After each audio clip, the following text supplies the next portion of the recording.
Hello বন্ধুরা, সবাইকে স্বাগত জানাই স্টাডি সাকসেস কোচিং সেন্টারে।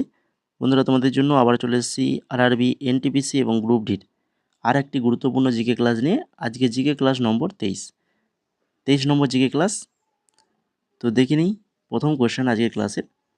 সার্ক সার্ক দেশগুলির দ্বারা সার্ক উন্নয়ন তহবিল অর্থাৎ এসডিএফ সদর দপ্তর কোথায় প্রতিষ্ঠিত হয়?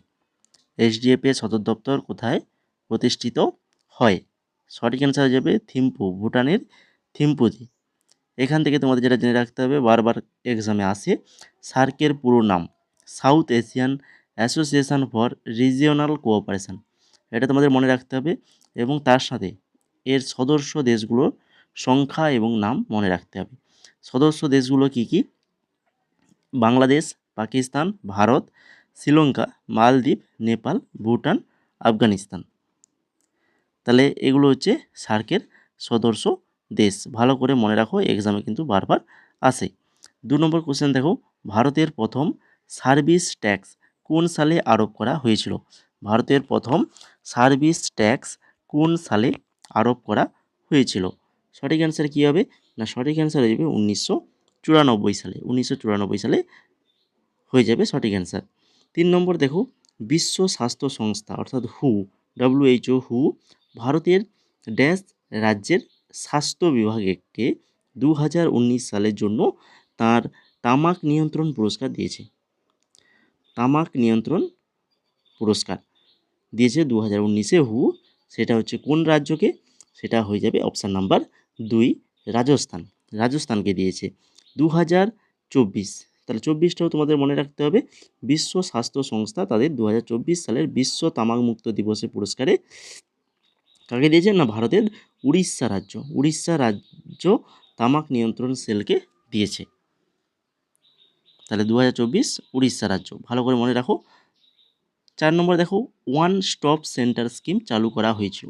ওয়ান স্টপ সেন্টার স্কিম চালু করা হয়েছিল কবে? চালু করা হয়েছিল এটা 1 এপ্রিল 2015।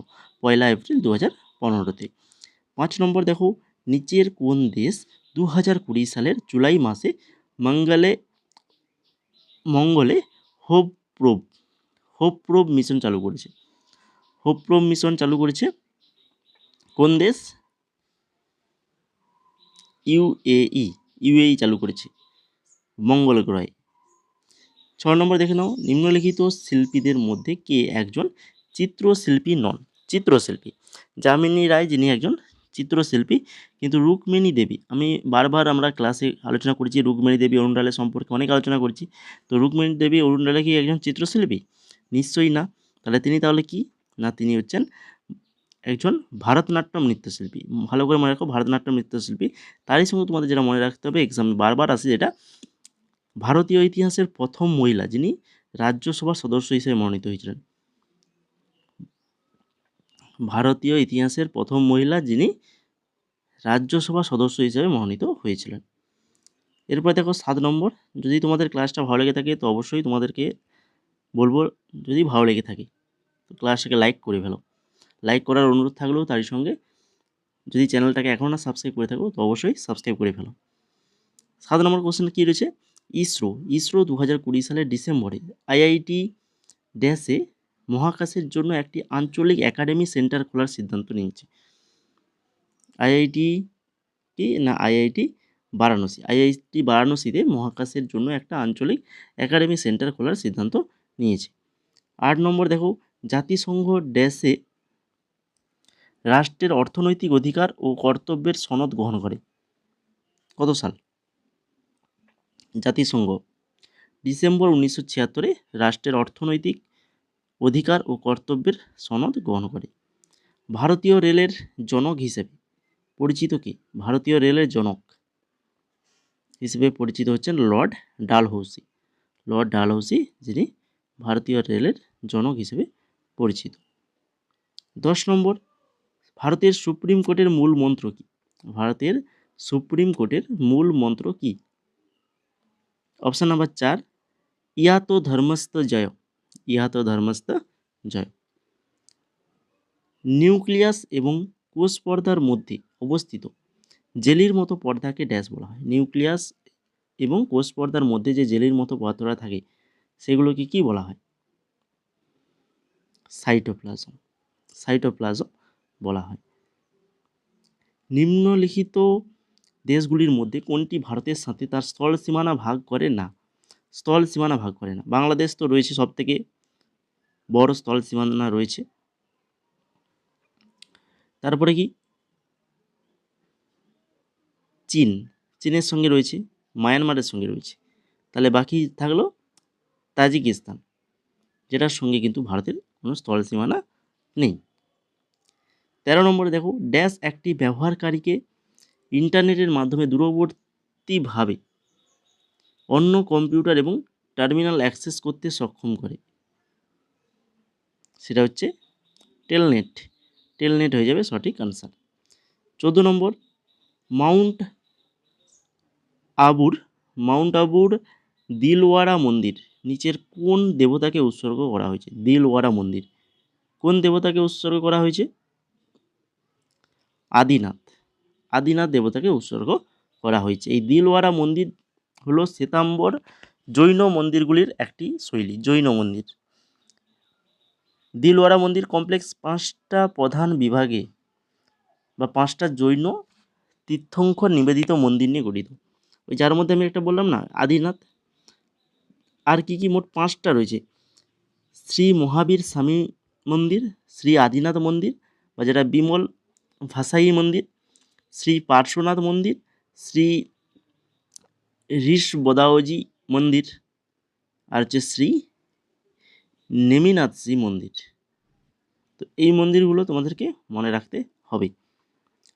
পরবর্তীতে এগুলোর মধ্যে যে কোনো একটা অপশানে থাকতে পারে আদিনাথ না থেকে। 15 নম্বর দেখো, নিচের কোন শহরের মধ্য দিয়ে হাডসন নদী প্রবাহিত হয়? হাডসন নদীটা এটা কোন শহরের মধ্য দিয়ে প্রবাহিত হয়? এটা হয়ে থাকে নিউ ইয়র্কের মধ্য দিয়ে। 16 নম্বর দেখো, 2019 সালে ড্যাশ ভারতের 24তম নৌবাহিনী প্রধান হন। 2019-এর 24তম নৌবাহিনীর প্রধান কে হয়েছিলেন ভারতের? না, তিনি হচ্ছেন অ্যাডমিরাল করমবীর সিং হয়েছিলেন। বর্তমান কে রয়েছেন যিনি 30 এপ্রিল 2024 থেকে? তিনি হচ্ছেন অ্যাডমিরাল দীনেশ কুমার ত্রিপাঠী। সূর্যের আলো পৃথিবীতে আসতে কত সময় লাগে বলো? মনে থাকবে নিশ্চয়ই সবার, 8 মিনিট 20 সেকেন্ড সময় লাগে। বিক্রম সংবাদ ক্যালেন্ডার গ্রেগরিয়ান ক্যালেন্ডার থেকে ড্যাশ বছরে গিয়ে বিক্রম সংবাদ ক্যালেন্ডার গ্রেগরিয়ান ক্যালেন্ডার থেকে কত বছর এগিয়ে? সঠিক অ্যান্সার 56.7, যেটা আনুমানিক 57 অনেক সময় অপশানে থাকে, ঠিক আছে, 57 বছর এগিয়ে। 19 নম্বর দেখো, পরিবেশ ও বন মন্ত্রণালয়ের পরিবেশ সুরক্ষা জনগণের অংশগ্রহণকে উৎসাহিত করার মূল উদ্দেশ্যের সাথে ড্যাশে পরিবেশ বাহিনী স্কিম চালু করেছে। ড্যাশে মানে কবে পরিবেশ বাহিনী স্কিম চালু করেছে? এটা করেছে জুন 1992 চালু করেছিল। 20 নম্বর কোশ্চেন দেখো, নিচের কোনটি ধ্রুপদী নৃত্যশৈলী নয়? ধ্রুপদী নৃত্যশৈলীগুলোর মধ্যে নয়, সেটা হচ্ছে ধামার। বাকি দেখো ধ্রুপদী নৃত্য, ভারতনাট্যম, ওড়িশি, মোহিনীঅট্টম, এগুলো কিন্তু ধ্রুপদী নৃত্য, তাই তো। তো এই ছিল মোট আজকে টোটাল 20খানা কোশ্চেন। তো যদি ক্লাসটা ভালো লেগে থাকে তো অবশ্যই সবাই ক্লাসটা লাইক করে ফেলো, এখন যারা লাইক করোনি, আর পারলে বন্ধুদের মাঝে অবশ্যই শেয়ার করবে। তার সঙ্গে ক্লাসটা কেমন লাগলো সেটা কমেন্ট করে জানাও।